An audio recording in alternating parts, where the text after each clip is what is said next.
पीछे कुछ दिनों से हम देख रहे हैं लगातार कि उत्तर प्रदेश में योगी और मोदी के बीच में ठनी हुई है।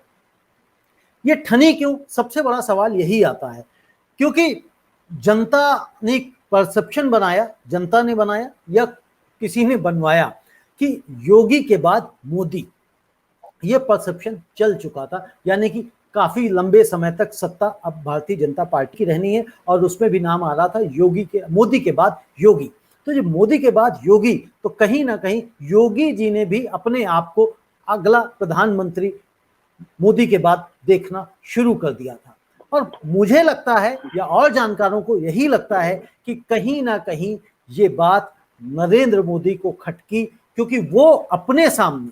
किसी को भी खड़े हुए नहीं देखना चाहते। मतलब इवन आप इतना भी एक आम जिंदगी में भी उनकी देखा है कि जब कोई अगर नेता, बड़ा नेता भी उनके सामने फोटो खिंचवाने के लिए आ जाए, फोटो खिंचवाने के लिए नहीं आ रहा बट वो फोटो खिंच रही है और वो साथ साथ चल रहे हैं, तो उनको भी मोदी जी ने पकड़ के किनारे कर दिया कि मेरे सामने से हटो, फोटो आएगी तो सिर्फ मेरी आएगी। तो ये एक बहुत अहम मुद्दा है, इसी के ऊपर आज हम बात करना चाहते हैं। और संदीप ठाकुर जी, मैं आपसे समझना चाहता हूं कि ये क्या सिर्फ यही अहम की लड़ाई है या फिर जिस तरह से मिसमैनेजमेंट कोरोना को लेकर उत्तर प्रदेश में हुआ, जिस तरह से लाशें नदियों में बही मिली, तैरती मिली, उनकी रेती में गड़ी हुई मिली, जिस तरह से वहां पे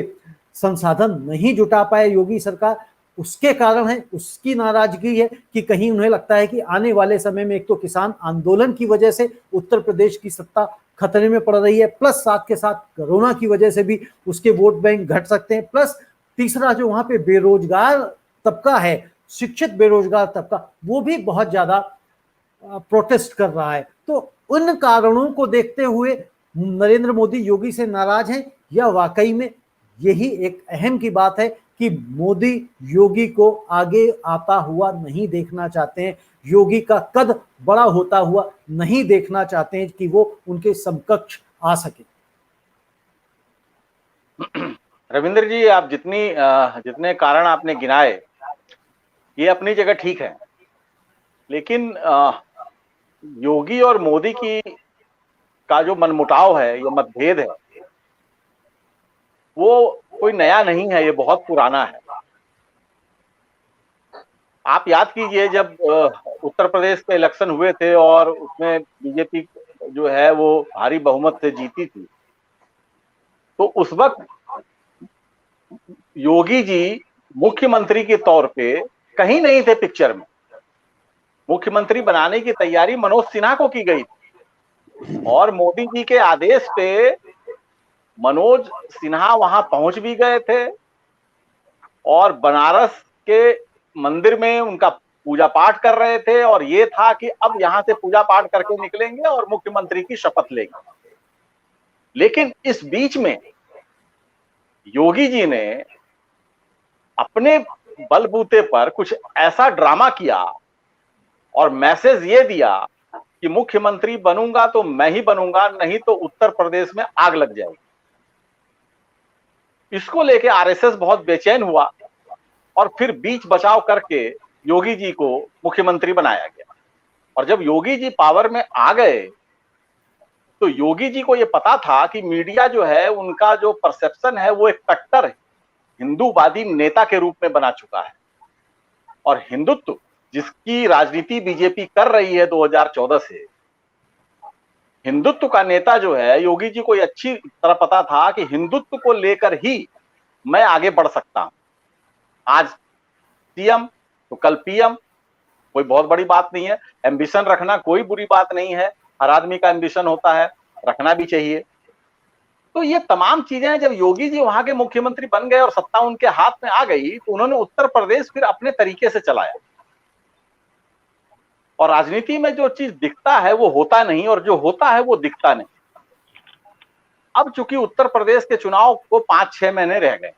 आप देखिए कि पिछले, अगर आपने गौर किया हो तो पिछले 5-6 महीनों से योगी जी के जो तेवर हैं वो बहुत ही बदले हुए हैं, बहुत ही पोलाइट हैं।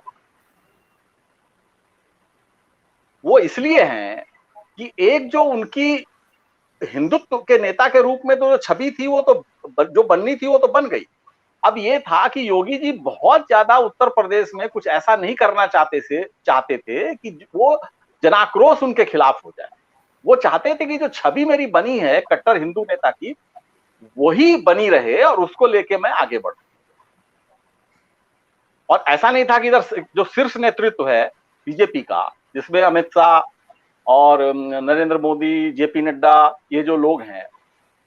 ऐसा नहीं था कि ये लोग ये समझ नहीं रहे थे, ये लोग भी समझ रहे थे। लेकिन इनको लगा कि ठीक है, राजनीति में उचित अवसर जो है वो बहुत टाइम फैक्टर बहुत इंपॉर्टेंट है। कौन सी बात हमें कब कहनी है, कब करनी है, नहीं करनी है, ये चीज बहुत इंपॉर्टेंट है।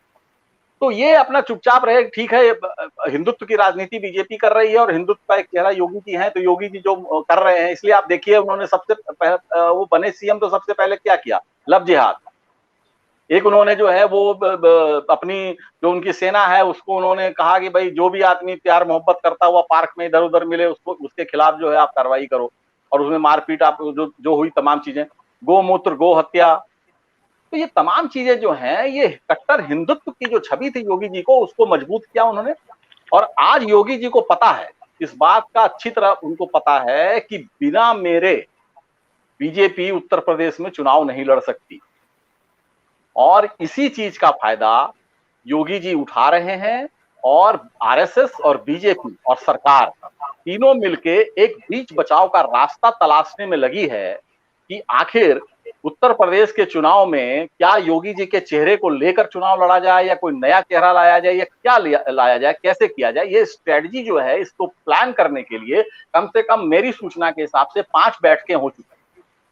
और एक भी बैठक में योगी जी को नहीं बुलाया गया। जो भी बैठक हुई वो आरएसएस के जो आरएसएस, बीजेपी और सरकार के चुनिंदा जो लोग हैं उनके बीच में हुई। तो अब देखिए, अभी इट्स टू अर्ली टू से कि उत्तर प्रदेश के चुनाव में अभी वक्त है, लेकिन जिस तरीके से उत्तर प्रदेश की राजनीति जिस दिशा में जा रही है उसमें ये तो तय है, जो आपने सवाल उठाया कि क्या मतभेद है, तो मतभेद तो मेरे हिसाब से दोनों में शुरू से थे। अब ये देखना ये है कि वो मतभेद जो है उसकी इंटेंसिटी यानी उसकी जो तीव्रता है वो क्या होगी, कम होगी या ज्यादा, या कम होगी या ज्यादा होगी। जिस तरह से संदीप ठाकुर जी आप कह रहे हैं कि मतभेद है, बट यहाँ तो लगता है मतभेद ही नहीं, अब तो मनभेद हो गया है। और इंटेंसिटी की जिस तरह से बात आपने कही, नरेंद्र मोदी जी, मैंने ओपनिंग में ही अपनी कहा कि वो उनके आप ट्विटर हैंडल पे चले जाइए, वो सिर्फ और सिर्फ ग्रीटिंग्स हैं, चाहे वो कंडोलेंसेस के हों, चाहे वो शुभकामनाओं के हों। लेकिन योगी के जन्मदिन पर उन्होंने किसी भी तरह की शुभकामनाएं ना उन्होंने दी, ना अमित शाह ने दी और ना ही जेपी नड्डा ने दी।